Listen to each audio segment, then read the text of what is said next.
जय श्री राम दोस्तों। आज हम क्लास 10 मैथ जो है प्रश्नावली 2.1 को लगाएंगे। तो पहला आपका प्रश्न दिया हुआ है कि सिद्ध कीजिए कि रूट 5 एक अपरिमेय संख्या है। तो चलिए वीडियो को शुरू करते हैं और सवाल को लगाते हैं। तो देखिए आपका पहला प्रश्न दिया हुआ है कि रूट 5 एक अपरिमेय संख्या है, उसी को आपको सिद्ध करना है। ठीक है, रूट 5 एक अपरिमेय संख्या सिद्ध करनी है। तो हम पहले लिखेंगे माना उसके विपरीत मानेंगे। तो माना रूट 5 एक परिमेय संख्या है। ठीक है, देखिए जब एक परिमेय संख्या हो गई तो इसे हम p बटे q के रूप में लिख सकते हैं। ठीक है, और p और q जो है, p और q सहअभाज्य संख्याएं हैं। क्या सहअभाज्य संख्याएं हैं? p और q सहअभाज्य संख्याएं हैं और q इक्वल नॉट 0 है, तथा इनका जो कि जब कोई भी संख्या सहअभाज्य होती है तो उसका जो HCF होता है वह 1 होता है। यह बात आप ध्यान रखना। और एक बात है कि जो भी संख्याएं सहअभाज्य होती हैं वह या तो स्वयं से कटती हैं या 1 से कटती हैं और किसी भी संख्या से नहीं कटती हैं। यह आपको जो प्रश्न में आगे काम आएगा ये बात। ठीक है, अब देखिए तो हम क्या करेंगे, इसका तिरछा देखिए गुणा कर देते हैं। यहाँ मान लेते हैं हम एक हर मान लेते हैं। तो देखिए p एकम p, इसमें जब गुणा करेंगे तो रूट 5 है, यहाँ क्यों हो जाएगा। अब देखिए दोनों पक्षों का वर्ग करने पर क्या करेंगे हम, वर्ग करने पर।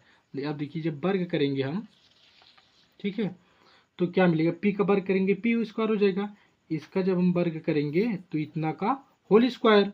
अब देखिए p का वर्ग करेंगे तो p वर्ग, अब रूट 5 का वर्ग करेंगे तो सिर्फ 5 बाहर आ जाएगा, q का वर्ग करेंगे तो q स्क्वायर हो जाएगा। ठीक है, अब यहाँ पर देखिए यहाँ 5 जो क्या इसके गुणे में है तो इधर ले आएंगे, आपका क्या हो जाएगा, भाग में हो जाएगा।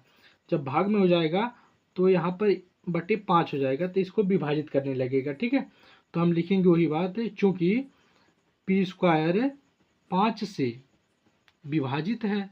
ठीक है, 5 से विभाजित है, इसलिए p भी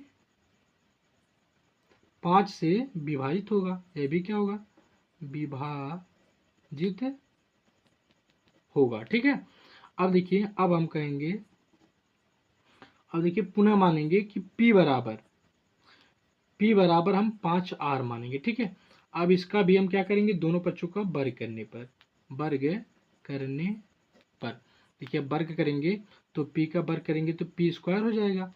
यहाँ पर वर्ग करेंगे तो 5 का वर्ग करेंगे 5 स्क्वायर, r का वर्ग करेंगे तो भाई r का स्क्वायर हो जाएगा। अब देखिए क्या करेंगे, ये देखिए यहाँ पर भी p स्क्वायर है, यहाँ पर भी देखिए p स्क्वायर है, तो हम लिख देते हैं p स्क्वायर का मान यहाँ पर रखने पर।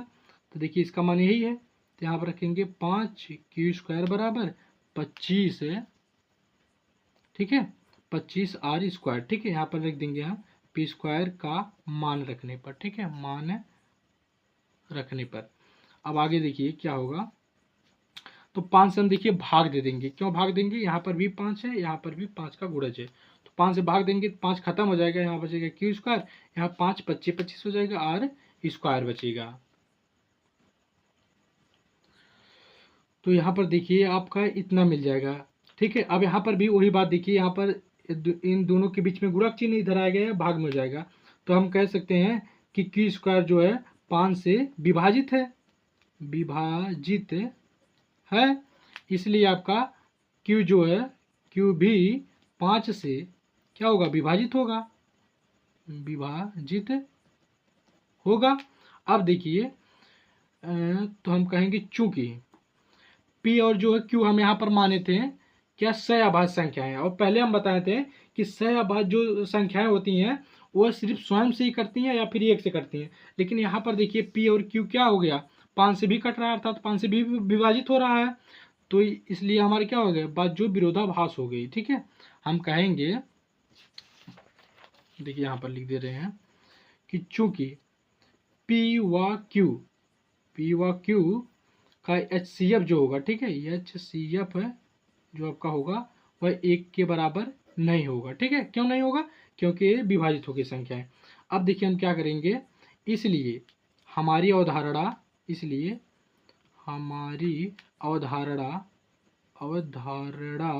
विरोधाभास, ठीक है, विरोधाभास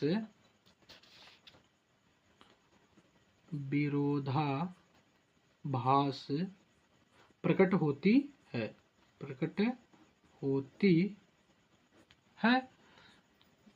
इसलिए √5 एक अपरिमेय संख्या है, बस।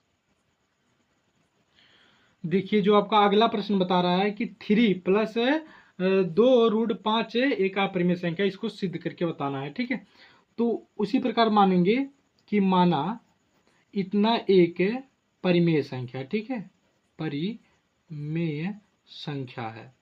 देखिए जब ये परिमेय संख्या है तो इसको हम क्या करेंगे भाई, P/Q के रूप में हम लिख सकते हैं। क्यों? क्योंकि P परिमेय संख्या है। ठीक है, अब आगे भी वही लिखेंगे कि P और Q क्या सहभाज्य संख्याएं हैं, ठीक है, जिनका HCF 1 है और Q = 0 है। अब लिख लेंगे। फिर आगे देखिए बराबर P/Q। अब देखिए यहाँ +3 है, इधर जाकर आपका माइनस हो जाएगा। ठीक है, अब हम देखिए क्या करेंगे, और एक बात और जान लीजिए, देखिए ये दोनों परिमेय संख्या है। जब यह परिमेय संख्या है तो परिमेय संख्या में से परिमेय संख्या घटाएंगे तो परिमेय संख्या ही मिलेगी।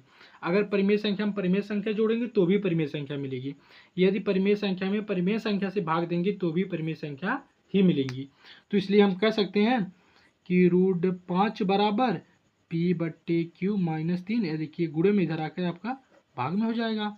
तो देखिए यहाँ पर क्या हो जाएगा, चूंकि P/Q - 3/2 एक परिमेय संख्या है, एक परिमेय संख्या है, इसलिए देखिए परिमेय संख्या है। लेकिन क्या, लेकिन हम जानते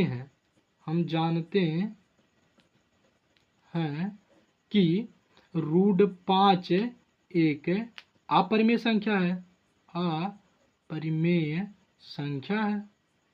इसलिए क्या हो जाएगा, √5 बराबर नहीं होगा किसके, P/Q - 3/2 के। देखिए जब यह बराबर नहीं है तो क्या हो गया, हमारी अवधारणा विरोधाभास हो गई। ठीक है, चूंकि हमारी अवधारणा, ठीक है, हमारी अवधारणा विरोधाभास प्रकट होती है, इसलिए 3 + 2√5 एक अपरिमेय संख्या है, बस। ठीक है, देखिए अगला सवाल। देखिए तीसरा सवाल आपका दिया है 1/2। ठीक है, तो इसको भी उसी प्रकार मानेंगे कि माना इतना एक क्या है, परिमेय संख्या है, है। अब देखिए जब ये परिमेय संख्या है तो इसको हम P/Q के रूप में लिख सकते हैं, जहाँ P और Q क्या सहभाज्य संख्याएं हैं जिनमें क्या है, HCF 1 होगा और Q = 0 होगा। ठीक है, आप लिख लेंगे। फिर आगे देखिए कि इनको हम क्या करेंगे, पलटने पर ऊपर वाली नीचे कर देंगे, नीचे वाली ऊपर कर देंगे। देखिए ठीक ना, उलटने या पलटने जो भी लिख देंगे, तो हम लिख देते हैं पलटने पर। ठीक ना, पलटने पर तो आपका √2 हो जाएगा। यहाँ क्या बचेगा, Q ऊपर चला जाएगा, P नीचे आपका आ जाएगा। ठीक है, अब देखिए तो हम कहेंगे चूंकि Q/P क्या है, एक परिमेय संख्या है, ठीक है, एक परिमेय संख्या है। लेकिन हम जानते हैं कि √2 क्या है, एक अपरिमेय संख्या है, एक अपरिमेय संख्या है। ठीक है, तो देखिए यह है आपकी अपरिमेय है, तो आपका बराबर नहीं होगा। ठीक है, जब बराबर नहीं होगा तो इसलिए क्या हो जाएगी, इसलिए हम कह सकते हैं कि 1/√2 एक अपरिमेय संख्या है। ठीक है, एक अपरिमेय संख्या है। ये क्या आपकी एक अपरिमेय संख्या है। बस अगला देखिए प्रश्न जो आपका है यहाँ पर बता दे रहे हैं। देखिए दूसरा तीसरा का जो आपका दूसरा प्रश्न दिया है कि 7√5। ठीक है, तो कि इसको हम सिद्ध करेंगे तो इसी प्रकार मानेंगे कि माना इतना एक परिमेय संख्या है, परिमेय संख्या है। ठीक है, देखिए जब इतना परिमेय संख्या है, ठीक है, तो इसको हम P/Q के रूप में लिख सकते हैं। तो आगे डॉट डॉट वही लिख दीजिएगा पहले वाला। तो यहाँ पर देखिए हम क्या करेंगे कि 5, देखिए यहाँ पर गुणे में इधर आकर आपका क्या हो जाएगा, भाग में चला जाएगा, तो 7Q बचेगा। ठीक है, अब देखिए क्या होगा आगे, तो हम कहेंगे कि देखिए फिर वही बात लिखेंगे, ये इतनी आपकी क्या परिमेय संख्या है, लिखेंगे चूंकि P/7Q एक परिमेय संख्या है। जब एक परिमेय संख्या है, लेकिन हम जानते हैं, ठीक है, हम जानते हैं कि √5 एक अपरिमेय, ठीक है, अपरिमेय संख्या है। ठीक है, देखिए जब ये परिमेय है, ये अपरिमेय, तो ये दोनों बराबर नहीं होंगे।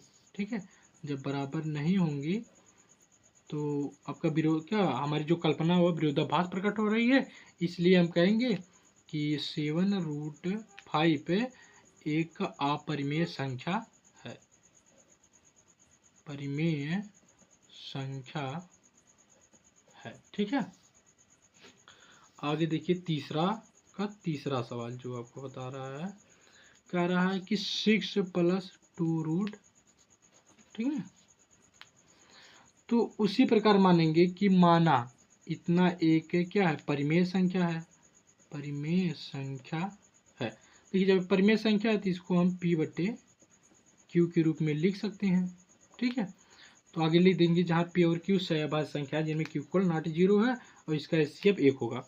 आगे देखिए तो एक पॉइंट इसमें भी करेंगे, P/Q, देखिए प्लस इधर जाकर आपका माइनस हो जाएगा। ठीक है, अब देखिए हम जानते हैं कितना क्या है, आपका एक परिमेय संख्या है, तो हम कहेंगे हम जानते हैं, या चूंकि P/Q -6 है एक परिमेय संख्या है। ठीक है, एक परिमेय संख्या है। ठीक है, जो एक परिमेय संख्या है तथा √2 क्या है, एक अपरिमेय संख्या है। हम जानते हैं √2 एक अपरिमेय संख्या है। ठीक है, देखिए अपरिमेय संख्या है, इसलिए क्या हो जाएगा आपका, √2 नॉट इक्वल, मतलब बराबर नहीं है इतने के, तो इसलिए हमारी अवधारणा विरोधाभास प्रकट हो रही है। लिख देंगे हम एक लाइन कि हमारी अवधारणा, ठीक है, हमारी अवधारणा विरोधाभास